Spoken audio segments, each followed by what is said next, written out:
Hindi pinaporma ni Japanese boxer Naoya Inoue si Filipino boxer Marlon Tapales. Itinigil na ng referee ang laban sa ika-10 round dahil sa nakita niyang hindi na kaya ni Tapales sa laban na ginanap sa Ariake Arena ng Tokyo, Japan.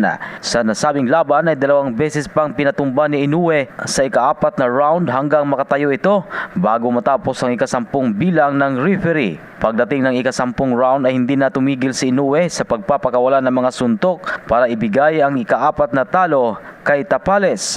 Dahil sa panalo ay naging ikalawang boksingero si Inoue sa kasaysayan na nagwagi ng 4 na major world titles sa 2 weight classes.